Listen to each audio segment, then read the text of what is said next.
마가복음 11장 20절에서 25절까지 말씀, 우리 함께 일어나셔서 하나님 말씀 듣도록 하겠습니다. 제가 하나님 말씀 봉독하겠습니다. 하나님 말씀에 귀를 기울이십시오. 그들이 아침에 지나갈 때 무화과 나무가 뿌리째 마른 것을 보고 베드로가 생각이 나서 여짜오되 랍비여 보소서, 저주하신 무화과 나무가 말랐나이다. 예수께서 그들에게 대답하여 이르시되 하나님을 믿으라. 내가 진실로 너에게 이르노니 누구든지 이 산더러 들려 바다에 던지라 하며 그 말하는 것이 이루어진 줄 믿고 마음에 의심하지 아니하면 그대로 되리라. 그러므로 내가 너에게 말하노니 무엇이든지 기도하고 구하는 것은 받은 줄로 믿으라. 그리하면 너희에게 그대로 되리라. 서서 기도할 때에 아무에게나 혐의가 있거든 용서하라. 그리하여야 하늘에 계신 너희 아버지께서도 너희 허물을 사하여 주시리라 하시니라. 아멘. 이것은 하나님 말씀입니다. 하나님께서 오늘 이 말씀을 통해서 우리에게 은혜 베풀어 주시기를 원합니다. 믿음, 기도, 용서란 제목으로 오늘 말씀을 나누고자 합니다. 예수님이 성전에 2번 들어갔다가 나오셨습니다.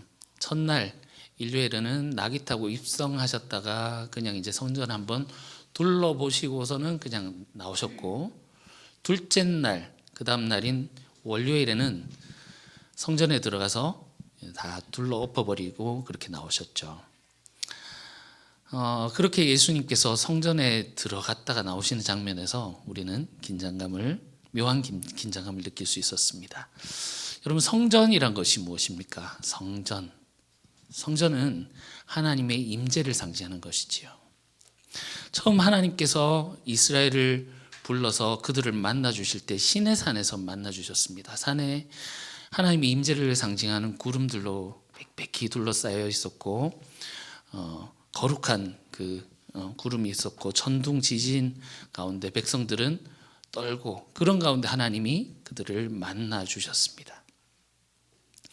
그런데 하나님은 모세를 통해서 성막을 제작하게 하셨습니다. 그 성막의 지성소에 하나님이 거하시고, 그래서 너희는 내 백성이며 나는 너희 하나님이 된다, 내가 너희 가운데 거한다 하는 그 하나님의 임재의 상징으로 성막, 그 지성소 성막을 이제 그들에게 하나님이 지시를 해서 그들이 가지고 있었던 것이지요. 솔로몬 시대에 비로소 이 성전이 지어졌고, 성전은 이 성막의 연장선상에 있는 것입니다. 그래서 이스라엘에 하나님이 계신다 하는 그 성전은, 하나님 계신다는 상징으로서의 성전은 이스라엘의 역사와 함께 쭉 함께 있어 왔습니다. 그런데 우리가 이 마가복음을 읽어왔는데 성령이 어디에 임하셨습니까? 성전에 임하지 않고 예수님께 임했습니다. 예수님이 세례를 받으실 때 하늘이 갈라지고 성령이 하늘로부터 내려와서 예수님 위에 임했습니다. 그때는 우리가 그 장면을 볼 때 그냥 예수님에게 성령이 임했구나 그랬는데, 이제 예수님이 성전에 들어갔다 나왔다 하시는 이 장면 가운데에서 우리가 볼 때 긴장감이 흐르죠. 왜 성령이 하나님의 임재를 상징하는 그 성전 가운데 임하지 아니하시고 왜 예수님께 임했을까? 왜 성전에는 임하지 않았을까? 이런 그럼 누가 참 성전이란 말인가? 이런 긴장감이 보입니다. 아니나 다를까 예수님은 성전에 들어가서 그 성전을 뒤집어 엎어버리셨습니다.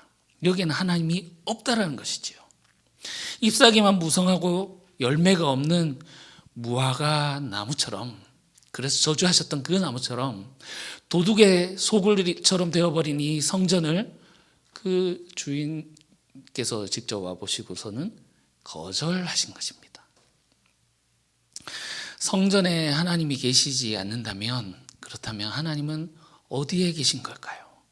예수님은 오늘 본문을 통해서 그 후에 있었던 일이지요. 이 제자들이 보니까 무화과나무가 뿌리째 말라버린 것을 발견했습니다. 그래서 베드로가 예수님께 이거를 물었고 그거에 대한 대답으로 그러면 성전에 계시지 하나님이 계시지 않는다면 하나님은 어디 계신단 말인가? 이것을 참 성전이 어디인가? 이것에 대해서 가르쳐 주시는 말씀인 것 같습니다. 20절 보시면 그들이 아침에 지나갈 때 이렇게 시작하고 있습니다. 셋째 날 화요일이죠. 예수님은 항상 성전에 들어가시기 전에 무엇인가를 하고 들어가셨습니다. 첫째 날에는 나귀를 준비시켜서 그것을 타고 이렇게 들어가셨고, 둘째 날에는 들어가시기 전에 무화과나무를 저주하셨습니다. 세 번째로는 이제 11장 27절에 셋째 날 들어갔다가 13장 1절에서 나오실 건데요. 오늘 들어가시기 전에 이 무화과나무를 향해서 하셨던 그 말씀이 성취된 이 장면에서 제자들과 대화하는 장면이 나옵니다. 제자들이 보니 이 나무가 뿌리째 말랐습니다. 아무도 내게서 열매를 다시는 먹지 못할 것이다 말씀하신 그 말씀이 이제 뿌리가 말랐다는 건 뭡니까? 이제 완전히 끝이 났다는 거예요. 이제 이 나무는 죽어버린 겁니다. 그 말씀이 완전히 성취된 것이죠. 그래서 이 베드로가 예수님께 말했습니다. 랍비여 보소서, 저주하신 무화과나무가 말랐습니다. 이것에 대한 답변으로 예수님이 22절에서 25절까지 말씀을 해 주시는데요.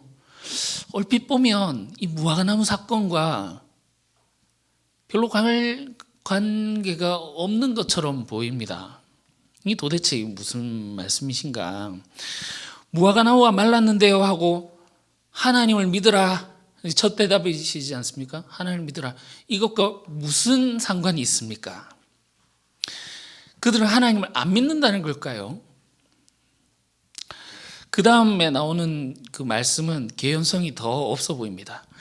이 산을 들어서 이 산에게 들려서 바다에 빠져라 말하고 마음에 의심하지 않으면 그대로 될 것이다. 기도하고 구한 것을 받은 줄 알고 믿으면 그대로 될 것이다.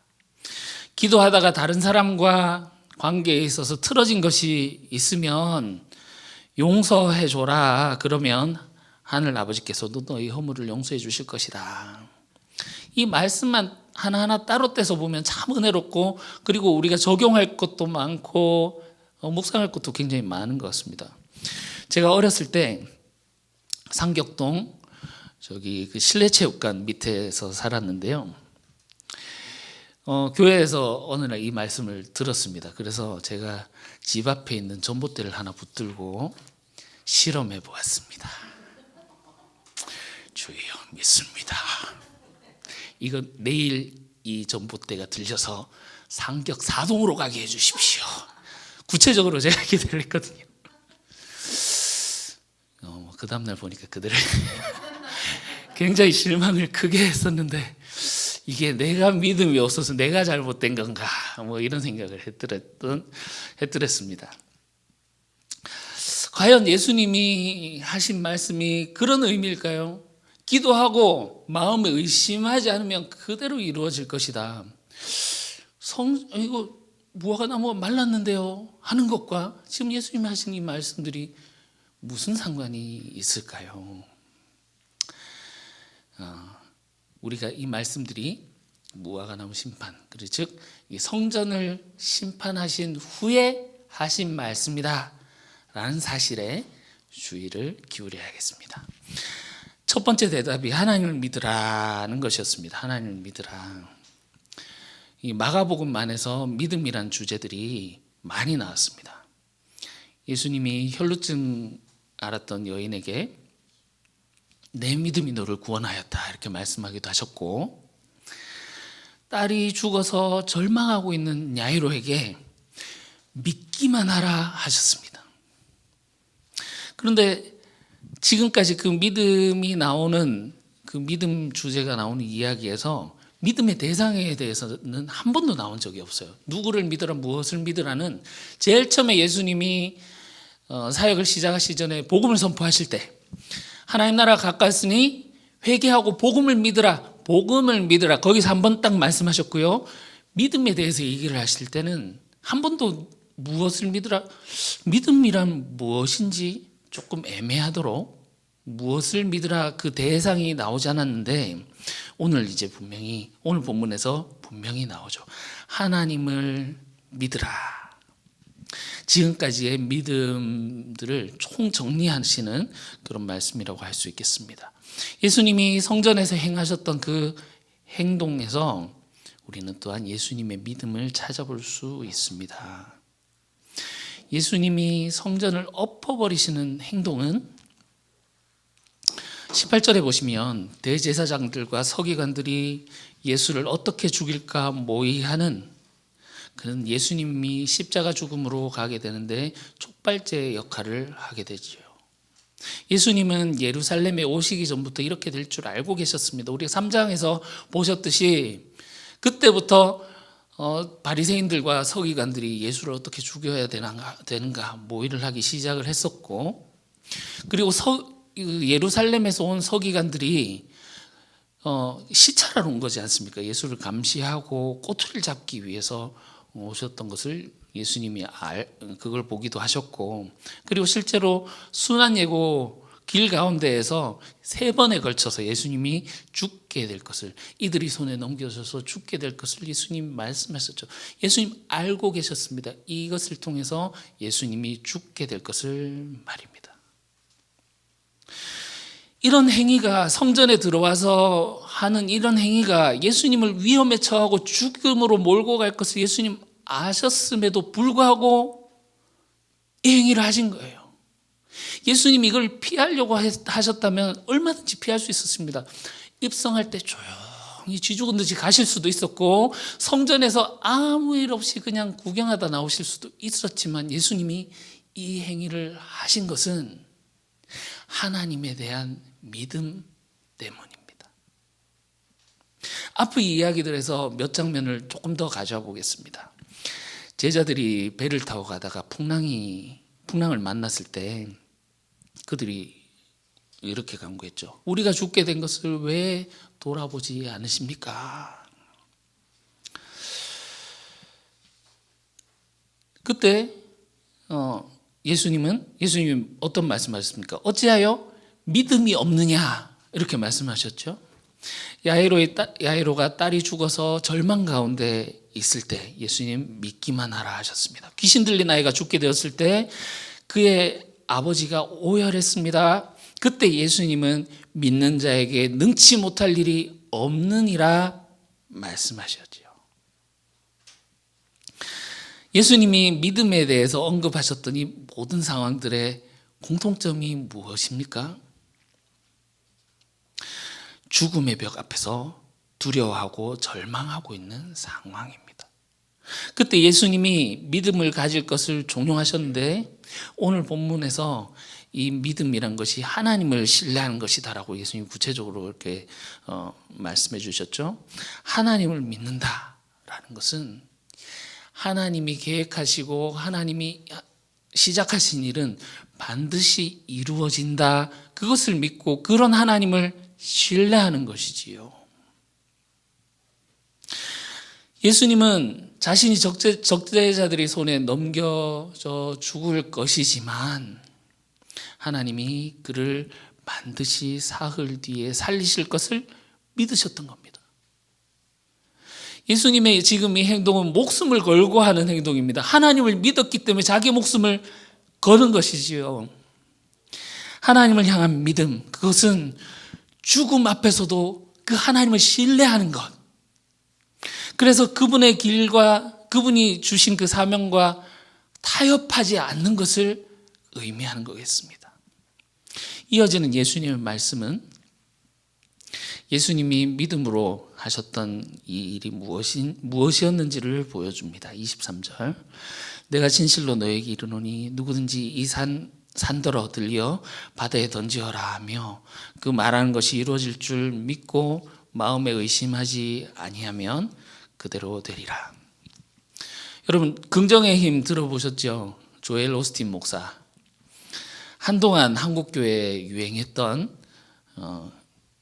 긍정의 힘, 그 책들도 어마어마하게 팔린 걸로 알고 있고 교회 강단에서도 긍정에 대한 이 메시지들이 많이 선포된 줄로 알고 있습니다. 우리의 삶은 우리의 생각대로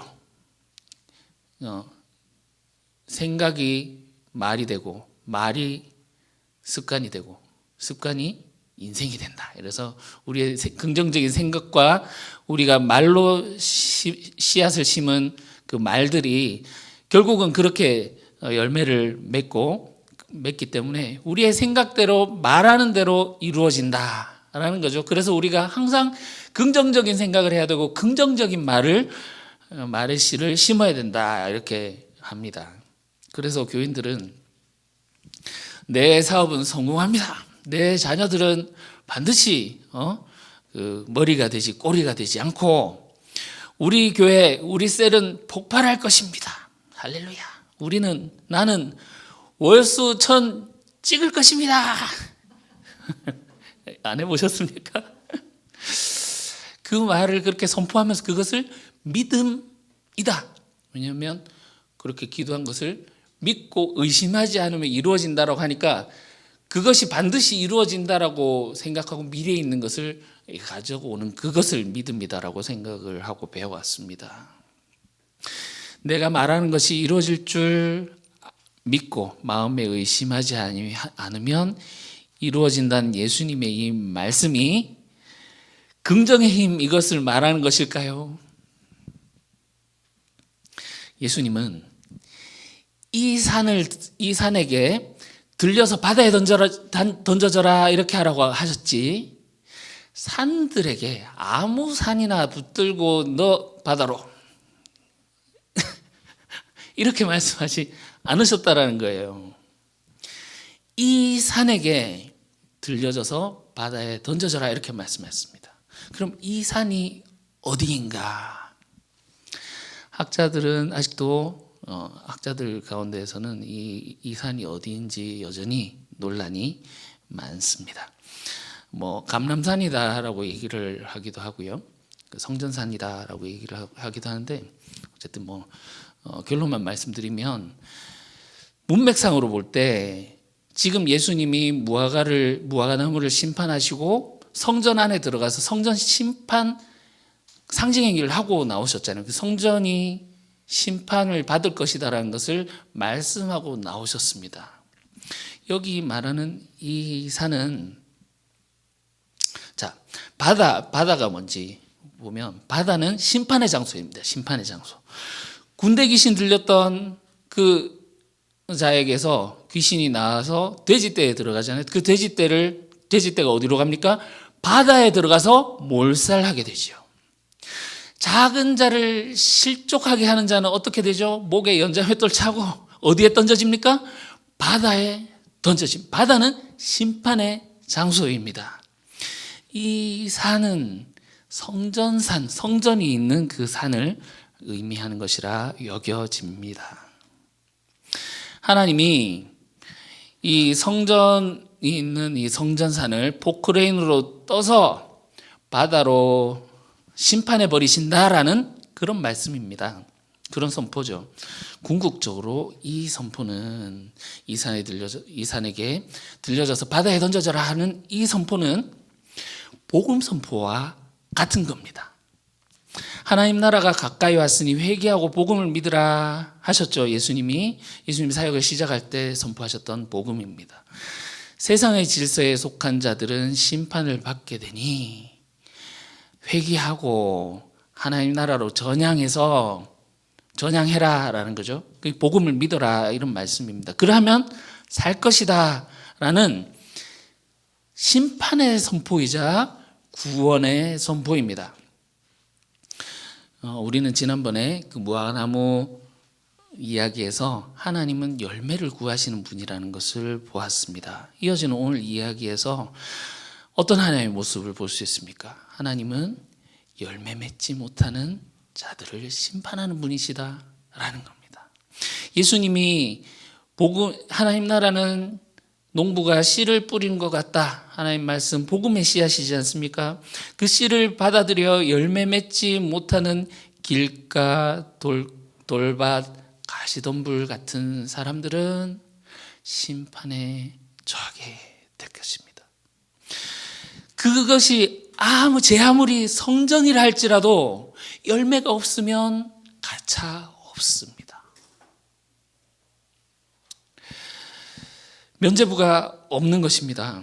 이 산에게 들려서 바다에 던져져라는 이 선포는 이 산, 성전이 하나님 뜻에 합당하게 열매를 맺지 못하는 하나님 나라에 속하지 못했기 때문에 바다 심판에 던져질 것이다. 그러니 하나님 나라로 속히 거기서 돌이켜서 하나님 나라로 전향하라는 예수님의 복음의 메시지입니다. 이것을 믿고 말하면 그대로 되리라. 이 무슨 말씀입니까?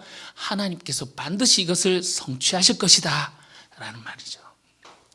복음을 선포하고 넘겨져서 죽임을 당했던 세례 요한처럼 예수님도 복음을 선포하시고 넘겨져서 죽임을 당하게 될 것입니다. 예수님은 복음을 선포하고 죽게 되지만 그 죽음과 부활을 통해서 새 성전이 되도록 하나님이 그 계획하신 일을 반드시 성취하실 것이라는 그 믿음으로 복음을 지금 선포하고 계신 것이라는 거죠. 또한 예수님은 지금 이 말씀을 제자들에게 하고 계십니다. 제자들 또한 예수님이 가셨던 이 운명에 동참해야 된다는 것입니다. 복음 선포를 두려워하지 말아라. 복음을 선포하고 넘겨져 죽게 되더라도 주저하지 말고 떨지 말라는 것입니다. 하나님이 너희를 신원해 줄 것이니 하나님을 신뢰하라는 그런 말씀입니다. 이 말씀은 이제 자연스럽게 기도로 연결됩니다. 24절. 그러므로 내가 너에게 말하노니 무엇이든지 기도하고 구하는 것은 받은 줄로 믿으라. 그리하면 너희에게 그대로 되리라. 자, 이게 긍정의 힘 아니라 그랬죠. 우리가 마음속에 꿈꾸고 생각하는 것 그대로 다 이루어진다. 아닙니다. 무엇이든지 기도하라. 여러분, 우리는 무엇을 구해야 할까요? 문맥 속에서 봤을 때 우리가 구해야 할 것은 복음을 선포하고 닥친 그 위협과 죽음 앞에서 드리는 기도겠습니다. 풍랑이 몰아치는 배 위에서 제자들이 간구했습니다. 왜 우리를 죽게 놔두십니까? 왜 우리가 죽는 상황 가운데 있는데 그대로 내버려 두십니까? 살려주십시오 한 기도죠. 우리는 살아야 된다라는 기도입니다. 그런데 이어지는 거라사에서의 이야기에서 우리는 귀신들이 자기를 살려달라고 간구하는 것을 보게 됩니다. 즉 풍랑 속에서 살려달라고 하는 이 기도는 귀신의 기도와 같다라는 것을 적나라하게 지적하고 있는 부분입니다. 그렇지만 우리는 그들과 상반되는 예수님의 기도를 봅니다. 겟세마네의 기도. 물론 그 십자가를 앞둔 예수님은 이 잔이 내게서 옮겨지게 하시옵소서 인간적인 모습을 보이기도 하시지만 곧 예수님은 하나님께 전적으로 자신을 맡깁니다. 나의 원대로 마옵시고 아버지의 원대로 하시옵소서. 예수님은 이것이 하나님의 뜻이라면 내가 죽는 곳이라고 할지라도 그곳에 자신을 던져 넣으시라고 믿음으로 기도하신 겁니다. 오늘 본문에 무엇이든지 기도하라라는 것은 죽음을 통과하는 과정에서의 기도, 즉 하나님 아버지께 자신의 모든 것을 맡겨드리는 기도입니다. 하나님이 자신에게 헌신한 자를 죽은 자 가운데서 살리실 것을 믿기 때문에 할 수 있는 기도입니다. 그렇게 구하는 것은 어떻게 해요? 받은 줄로 믿으라. 하나님께서 반드시 이루시리라 이 말씀이지요. 오늘 본문에 이제 숨겨진 그 또 배경들이 있습니다. 오늘 말씀의 그 의미를 다시 한번 또 그 배경 가운데서 새겨보면 좋겠는데요. 20절에 그들이 아침에 지나갈 때라고 했습니다. 마가복음에서 이 아침은 어둠, 예수님의 십자가의 죽음, 그 어둠 암흑을 통과하고 나서 16장에 와서 새롭게 떠오르는 부활의 새날, 부활절, 그 이후의 상황을 암시합니다. 즉 오늘 본문은 부활절 이후에 교회 공동체의 상황에서 읽을 수 있는 것입니다. 예수님이 성전에 대한 심판을 하셨죠. 예수님 살아생전에 성전에 대해서 심판을 하셨는데, 그 예수님 사후에 이제 AD 70년경에 실제로 예루살렘 성전이 로마에 의해서 무너져 버리고 맙니다. 13장에서 예수님 그 성전을 향한 예언이 나오는데, 돌 위에 돌 하나 남지 않고 무너지리라 이렇게 하셨거든요. 그것이 그대로 성취되어 버린 것을 이 마가 공동체는 경험한 것이지요. 무화과 나무가 진짜로 뿌리째 말라버렸습니다. 베드로가 지금 묻고 있지 않습니까? 성전에 돌이 다 무너지고, 이제 베드로는 이 교회 공동체의 대표죠. 대표로서 지금 그것을 묻고 있는 교회 공동체의 질문이라고 볼 수 있지요. 또한 이제 베드로는 돌이란 의미이지 않습니까? 성전의 돌이 다 무너져 버리고 예수님이 예수님의 사역을 승계하여서 세워진 새로운 공동체, 새로운 돌 위에 세워진 교회 공동체가 하는 그런 질문이라는 거죠. 성전이 진짜 무너져 버렸습니다. 이제 우리는 어떻게 해야 됩니까? 초기 교회 신도들은 여전히 성전을 중심으로 신앙생활을 했습니다. 선조들로부터 이어져 오던 그 신앙에서 성전은 하나님의 임재를 상징하는 것이기 때문에 성전에서 기도하는 것을 특별하게 여겼고, 성전에서 기도하면 하나님께 더욱더 가깝기 때문에 하나님이 잘 들어주실 것이라고 그렇게 생각을 했었습니다. 이 솔로몬이 성전을 건축하고 봉헌할 때 회중들을 모아놓고 손을 들고 기도를 했거든요. 하나님의 눈이 성전을 늘 향하시고, 이들이 성전을 향해 기도할 때 주님 그들의 소리를 들으십시오. 이곳에서 하는 기도, 그리고 성전을 향해 하는 기도를 주님 들어주십시오, 이렇게 기도를 했거든요. 시편이나 구약의 여러 곳에서 성전은 하나님께서 우리의 기도를 들으시고 응답하시는 곳이라는 아주 특별한 장소라는 그런 것들이 많이 나옵니다. 이제 그런데 정말로 성전이 무너져 버린 겁니다. 예수님 말씀대로 이 무화과 나무가 뿌리째 말라버린 것처럼 여기서는 이제 더 이상 열매를 맺을 수가 없는 것입니다. 이제 그들은 어디에서 하나님을 만나야 됩니까? 하나님 임재를 상징하는 성전이 없어져 버렸는데요. 오늘날 우리의 상황에 조금 우리의 상황과도 그런 면에서 맞닿아 있는 면이 있는 것 같습니다. 오늘날 만약에 모든 교회들이 제 기능을 하지 못하고 도둑의 소굴처럼 부패한 상황이라면 우리는 어디서 하나님을 만나야 할까요?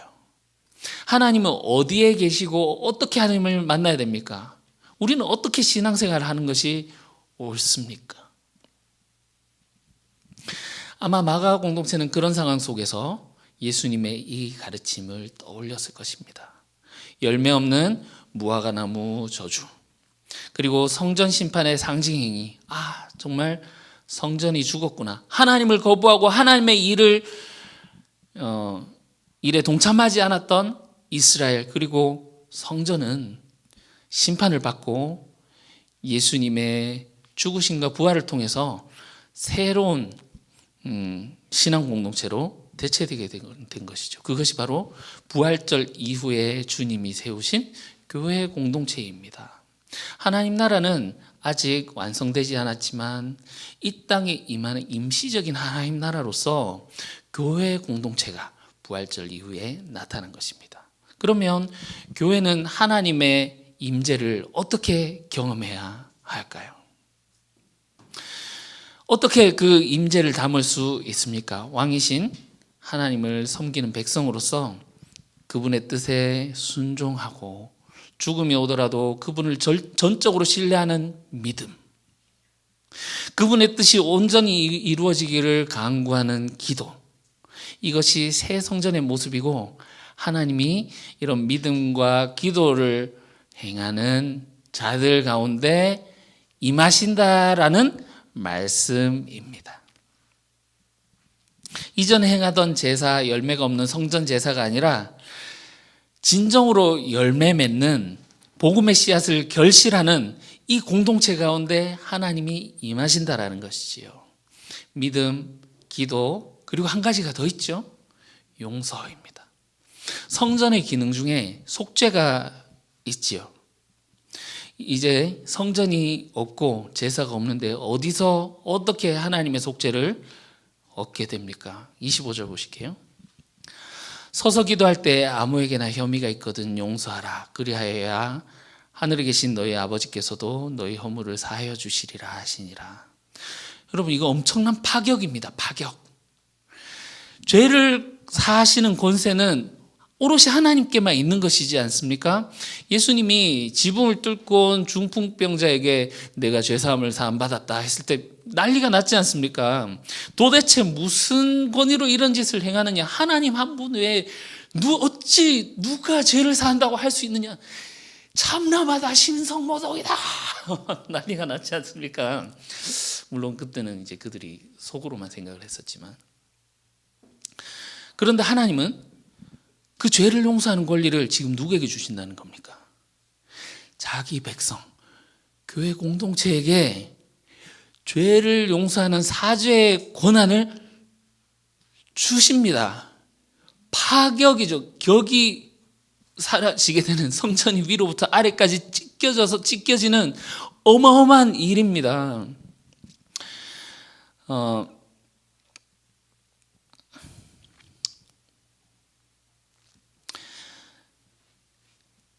서서 기도할 때, 예배할 때 아무에게나 혐의가 있거든. 누구와 등진 일이 있고 관계가 틀어진 일이 있고 용서해야 될 일이 생각납니다. 그러면 먼저 용서하라는 거죠. 용서하면 그러면 우리가 용서하는 그때, 우리가 용서하는 그 용서를 통하여서 하나님이 그의 죄를 사하여 주신다.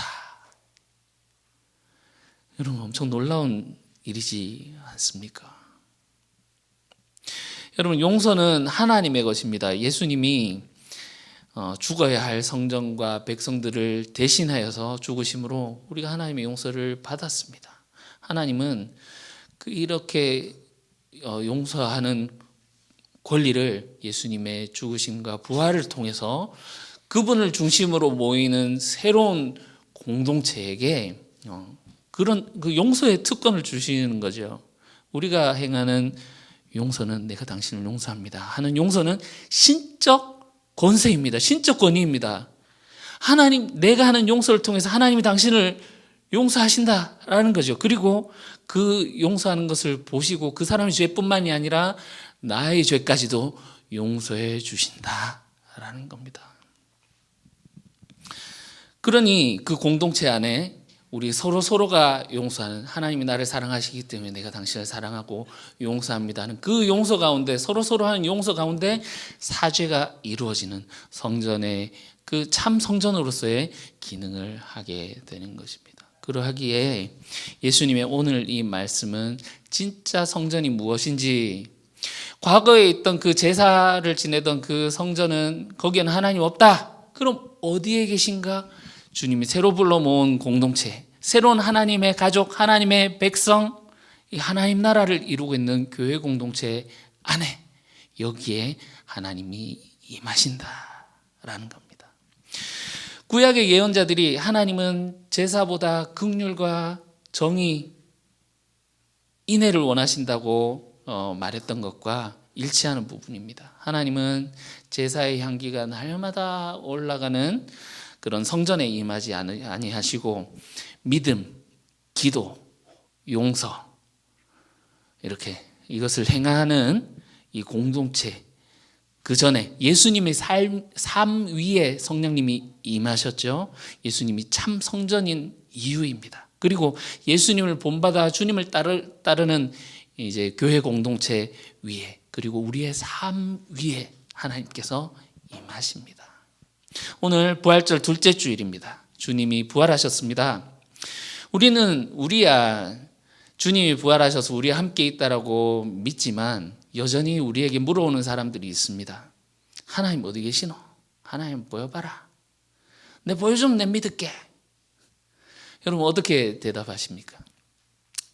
일단 잡사봐 하는 것처럼 일단 교회 나보면 알게 돼. 이렇게 보통 그렇게 말을 하긴 합니다만, 오늘 말씀을 볼 때 하나님 교회에 계시지 않습니다. 그죠? 하나님 어디 계십니까? 우리의 믿음 속에 계십니다. 주님의 부르심에 순종하여서 살아가는 그 믿음, 그 삶을 통하여서 사람들이 자는 왜 저렇게 살아가나 이상하다 하다가 그 살아가는 그의 모습의 그 믿음을 통해서 하나님을 보게 될 것입니다. 죽음 앞에서도 나의 뜻대로 마시고 아버지 뜻대로 하십시오 하는 그 기도 속에서 사람들은 하나님을 보게 될 것입니다. 우리가 세상 사람들은 용서할 수 없는 사람들을 용서하고 품어주는 그 용서 속에 하나님이 함께 하십니다. 예배당에서 이루어지는 모든 행위들은 하나님을 대신할 수 없는 것들입니다.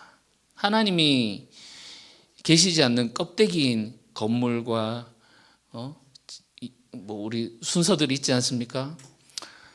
이런 껍데기들이 아니라 정말 우리 선한이웃교회 공동체에 주님 말씀하신 믿음과 기도와 용서가 가득할 수 있으면 좋겠습니다. 믿음, 주님의 부르심에 순종함에 있어서 하나님께 모든 것을 내어 맡기는, 하나님을 신뢰하여서 주님께 내 삶을 내어 맡겨버리는 그런 믿음, 그리고 기도, 하나님의 뜻이 이루어지기를 그 십자가 앞에서 나의 원대로 마옵시고 아버지 원대로 하시옵소서 기도하셨던 그 주님의 기도를 따라하는 기도, 그리고 용서, 하나님이 우리를 사랑하심 같이 우리도 서로를 용납하고 받아들이며 더욱더 적극적으로 그 사람의 죄를 위하여 내가 희생당하는 그런 용서, 이것을 통해서 부활하신 주님께서 우리 공동체와 함께 하시기를, 그리고 여러분들의 삶 위에 함께 하시기를 주님의 이름으로 축원합니다. 기도하겠습니다. 주님, 우리는 당신을 기다립니다. 혼란하고 어두운 세상 속에서 참된 당신의 임재를 찾습니다.